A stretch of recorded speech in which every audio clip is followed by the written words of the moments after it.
chief whip has absolutely no business whatsoever shouting from a sedentary position. Order! The honourable gentleman will remain in the chamber. When... Sorry? It still is.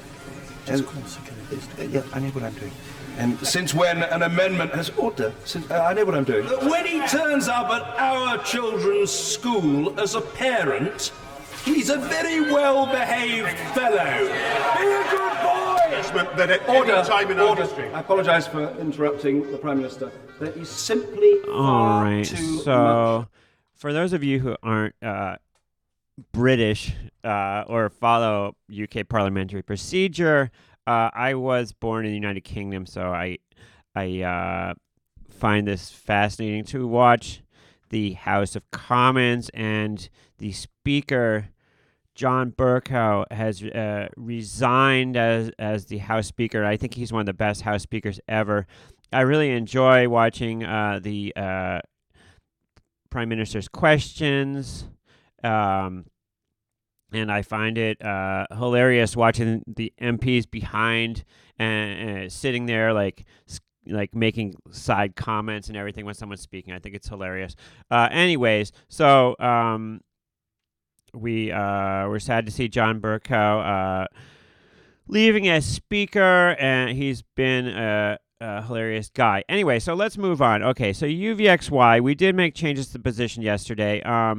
You know, I can't do it. I can't just sit there and just be short one call, and that's my whole position. It's just it takes up too much capital for me personally at the moment with this position. So I did make changes yesterday.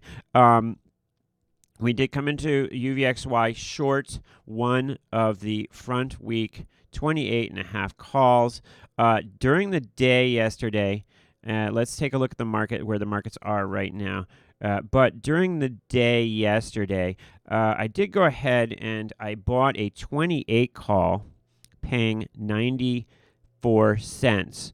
You can see the market now is 110 bid at 112, but I did buy that against the 28 call I was short. And then I turned around today, and so the position then was that I was long the 28.5 call vertical. I did turn around today and sell out that call vertical as UVXY was up today. So if we were to look at my orders today, when with UVXY up around 28.50, I did buy some vertical put spreads. Okay, so now this all is to put on a bigger short delta. Short one call, the delta was like 50, right? It's at the money call, so it was like short 50 deltas. What I did was I built the delta back up a little bit towards 250 short deltas. You know, it's would have been more advantageous if I had kept that short delta through the down move here. It's like I switched to much smaller delta right as UVXY made this big down move and kind of missed out on the down move, which was a bummer. You know, so this is not a fear of missing out situation here, but it is just an acknowledgement that selling one naked call is very capital intensive and might not always be the best use of your capital if you want to be more aggressive. Now you see here we have the big down move in UVXY and where we sit now. So many, I think, would say that maybe it's not the best spot to be shorting this here. However, we are a little bit off the lows, and we are in a the term structure is beautiful as far as for like a maximum amount of decay right now. And so term structure where, you know, the term structure is definitely not predictive. It doesn't tell us what's going to happen, right? But it just tells us how much decay is right now. And this is a very healthy term structure. If we looked at this yesterday, we would have seen spot having more space between spot, which is this line below here, and the first future. Spot has moved up. Everything's moved up a little bit accordingly, but we're still in a very nice shape here with 6% contango. I think that was up around 8% yesterday. If you do look to the the left side of the screen here, and I'll try to blow it up a little bit. Actually, we can go to the little P&L thing to blow it up. You will see that all the VIX futures, which I have listed on my list here, are all up, but they're up about the same amount, all of them. So what happened is that the whole term structure just kind of shifted upward, but kept its shape so far. Now, if the VIX spikes a lot more, that will change, but with the VIX up almost a point, the term structure has just shifted upward, but maintained its shape. Once again, if we go back to, and here are the futures here. So you can see VIX up 88, okay? Front month future up 45, and the next month's up 27 cents, 22 cents, 20. So, you know, the amount of contango has flattened a little bit as the first month future has moved up more than the rest. However, all the rest of the futures have pretty much shifted up the same amount. Contango is down a little bit, but the shape of the term structure has been maintained. We can go back and look at that one more time just to remind you of the shape of it there. And that's not a good, there we go. You can see it's still in that upwardly moving shape, and 6.7% contango, which, to remind you, means that if it stays at that shape, UVXY is losing value by almost 2 points per month. The way I'm getting that figure is I am multiplying the 6.71% by the stock or the underlying price of, let's just use a round number of $30, or you can use the actual number if you'd like. But it comes to a little bit under $2 of decay per month. So when I'm looking at which spread I wanted to put on, I looked a couple months out to give us time, and then I chose a reasonable spread, just partially based on that decay. Now, of course, the VIX could go up or down, and that would throw off the exact number that we would predict where this is going to go to. So I like to use just a kind of a rough idea. So November, 66 days, that's a little over 2 months. So if contango stayed at a spot where this was decaying by like $2 a month, then 2 months is $4.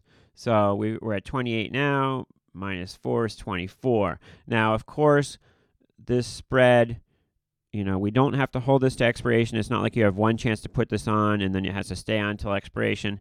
However, with UVXY, we want to be careful because there is a cost to putting on and taking off something in UVXY. You can't very often do something for fair value. You might be able to do something for mid-market, but mid-market isn't necessarily fair value. So I massaged into this spread as I bought a little bit of D's as well. And what I did was I went in, I found 6 or 7 different spreads that were acceptable to me, and I compared them to each other by just looking simply at where the midpoint was on them. I compared them to each other. I figured out kind of what I felt each spread was worth, and I started bidding for them. And I tried a bunch of different ways to bid for stuff to see what was reasonable, how much edge I was willing to give up to pay to get into this stuff. And I took my time and I tested the waters with one lots and whatnot until I slowly was able to put on some put spreads. So if you want to look, I'm going to show quickly my my trade activity. So if you want, you can let me get it straightened out. If you want, you can blow this up and go through which trades I actually put on. Let's see if we can see it better if I go like that. All right, so if you want, you can go through and look at my trades as to how I crafted this position this morning. But once again, although I do advocate using the bullseye position for somebody who kind of just wants to have a simple methodology to make some money in the VIX every week. In this case, I actually have taken off that one short call and employed a strategy of using some put verticals here. So what we have on essentially for the most part is the November 28-24 put spread. We've got a 1 lot of the same spread in December, and we've sold a 2 lot of the October 27-30 call vertical. So what we're looking for is just a continuation of this down move in UVXY, which I feel is definitely possible to achieve here in the next 2 months to get a continuation down to, once again, breaking through the all-time low. If we can break through the all-time low again, then this position will be successful. That all-time low was achieved in the end of July, as I recenter this for you here. So that all-time low was achieved here on July 20, right by my birthday. My birthday is the 21st. This all-time low was achieved on July 24th. All we're saying here is we will revisit this low in the next 2 months, and if we're able to do that, then this position will be entirely successful. So we'll continue to monitor that. I did pay $230, $231, $232 for the November 28-24 put vertical for those of you following at home. These things move around, folks. Just looking at the midpoint and thinking that you're going to be able to get to do anything at the midpoint in UVXY is not usually the case. And the midpoints move around. You can see sometimes you'll see a spread where Jan is priced way cheaper than all the other months, but when you actually go in and try to execute something, it's not there. What typically I find with trading UVXY is that the people who are actually making, who will trade with you, the market makers, have an excellent handle on pricing, but their handle on where they want to price stuff is not necessarily reflected on the markets in the screen as far as like midpoints of spreads and whatnot. And part of that is due to the fact that this stuff is wide, but so you need yourself to know what is a good value for these things before you jump in and put a spread on, because you could very easily just bungle your way into, say, like a spread and think, well, I'm just going to pay the midpoint and that's fair value, and you could get ripped off, because it's not necessarily that they're trying to rip you off in some of these cases. It's just that these values are all over the place because the markets are so wide. So let me just give you an example of that with execution for these spreads. So let's just take, for example, and I'll show you a quick way to compare spreads. Let's take a look at December. Let's take a look at the December 30-25 put spread in UVXY, for example. So I'm going to go into my Thinkorswim. I'm going to click on the offer of the December 30 put.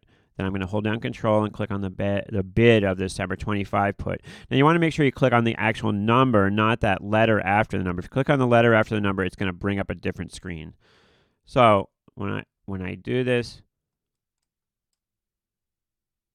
correctly, it brings up that trade ticket here. Okay, so then we see all the information, and here's the price, $323. Now, what if we change the month here? We can change the month. Okay, so Jan is $340. Feb is $330. June is $403. Now, for this particular spread, you would think that Feb would be higher than Jan, and it probably should be. Usually the closer months to expiration are going to have the tighter markets, and thus the number that you get here. This price here is the midpoint of the spread. And as I said before, this price is not always going to be where it will trade at. It's not going to be fair value. You're going to have to establish fair value yourself and then come into the market, because this is just going to be some weird number that happens to be the midpoint between these very wide options. However, the software that the market makers are running is going to be much more accurate and is going to pin a midpoint. How do you find out what the actual market is? Well, start bidding or start offering until someone trades with you. Then you know where the market is. But here, for example, 30-25 spread. If we look at the front week, it says it's where the midpoint's 239. Next week out, 274. Now this is let's try something that's a more out of the money spread, just to have a better thing here. So out of the money spread. So a $2. Let's do the 27.24 put spread. So the front week, it's worth $1. The midpoint's $1.04. Sorry, front week, 50 cents. Because if you think about it, with just a couple days to go, the likelihood that this goes a couple bucks lower is not as great as if you had more time. So as we move out, the spread becomes worth more because it's more likely over a longer period of time that we're going to move lower like that. So a week out, it's worth $1. The midpoint's $1. 2 weeks, $1.29. 3 weeks, $1.40. 4 weeks, it doesn't trade. 5 weeks, or 18 expiration, $1.53.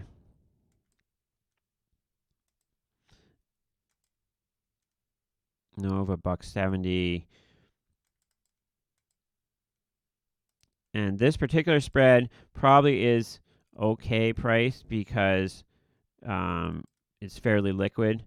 But as you look at different spreads, you're going to see these numbers bounce around and not make a whole lot of sense. That's why you, in your mind, need to figure out what the stuff is worth. And it can help you to look at different months and compare stuff to figure out what stuff is worth. The other thing you can do is just think in your head a little bit. Start to say, okay, it's a $4. If we're using the 28.24, it's a $4 spread. It can be worth $4 at the most. Where is the underlying in relation to it right now? And does it make sense? Sometimes it's easier for me to establish whether I'm willing to do a spread if I just put a 10 lot in the system and then I go to confirm and send, because then I can see, okay, it's clear to me now when I look at this and say, okay, well, I'm putting up $2,500, and if it all works out, I'll make $1,400 from that. That's clear to me. That is a better way for me to actually kind of measure things and understand it, to say, okay, well, I'm putting up $2,500 to make, $1,500 if all that goes well. That's a better way for me to understand it than just looking at a one lot 253 for a 28.24 put spread. So, and it also tells how much capital you need. You might be saying, okay, well, I've got $10,000 to invest here, or that I want to commit to this, and so you can queue up different spreads and see how much each one costs you. Now, for those of you who are good at math, you can do the math, but this is a quick and easy way to figure it out, is just to queue up a ticket and then start to kind of look at what the numbers come out to. And you can compare different months and different spreads and think about what you want to do. Now, as we're looking at spreads here, the more conservative spreads are going to be to move your strikes up. If you've got an underlying that's $28, it's going to be more conservative to say, well, I think this is going to stay below 30, and to sell the 30-34 call spread. That's a more conservative play than to say, I think this is definitely going to be 24 in a month, right? So the more conservative you want to be, the more you're going to move your strikes up for your spread. So whether it be selling a call spread or buying a put spread, with the underlying 28, if you're more conservative, you might buy the 30-28 put spread, and that is essentially saying this is going to be where it is now or lower in a couple months.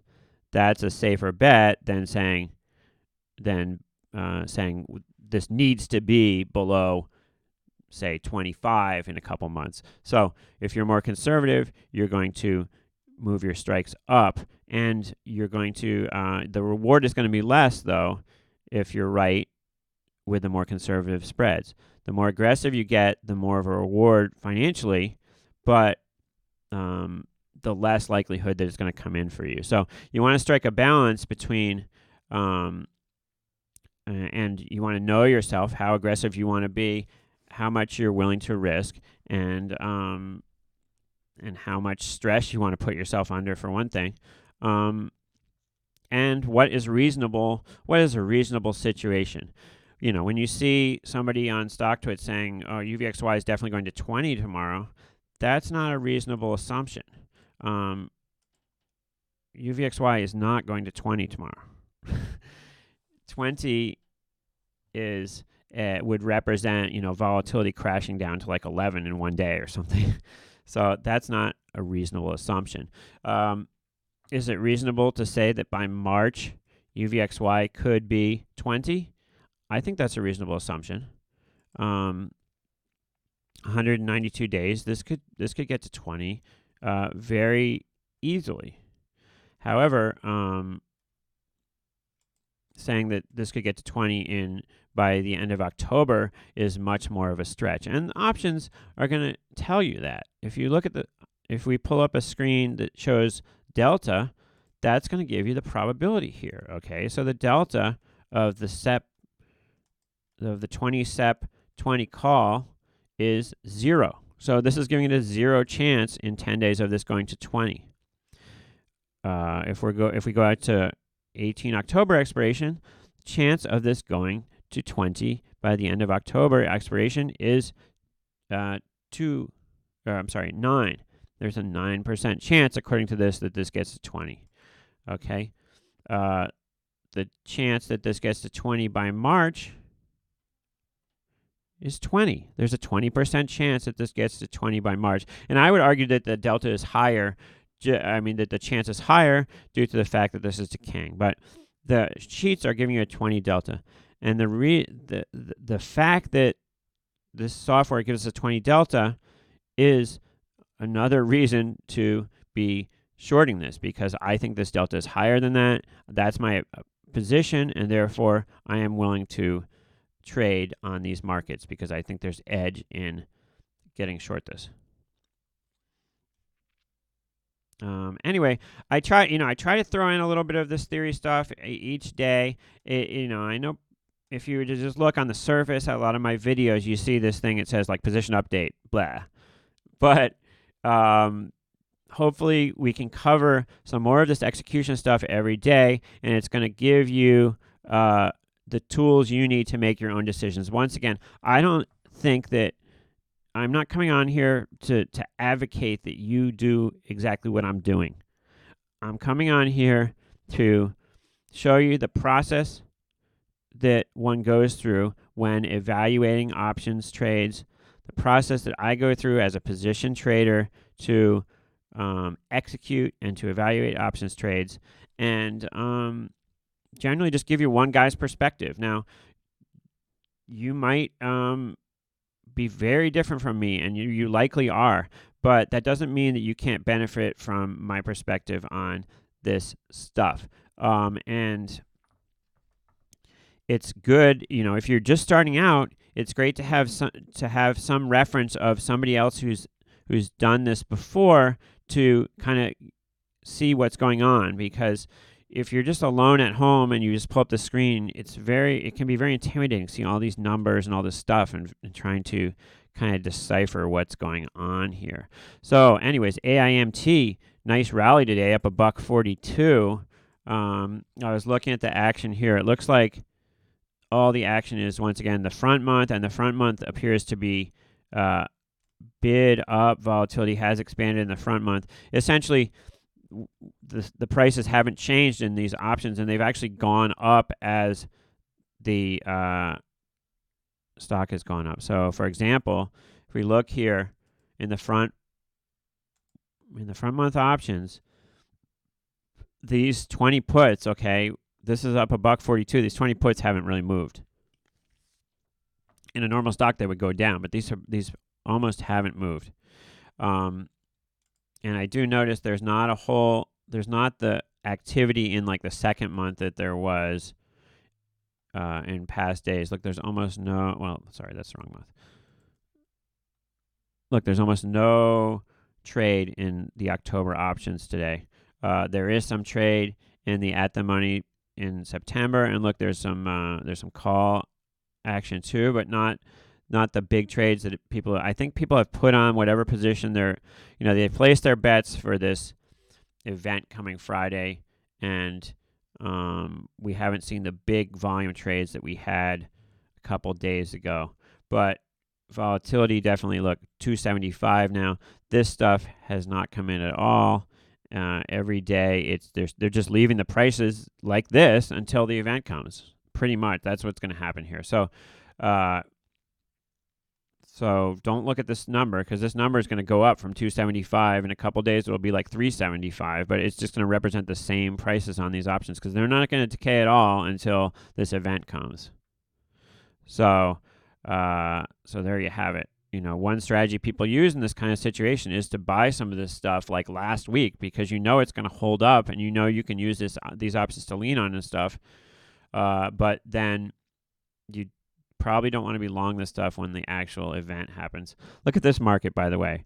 The 35 puts, 1180 bid at 16. That's a nice market. Gee, I think I'll trade on that. I'll be, how about this? I'll be 12 bid at 1575. What do you want to do?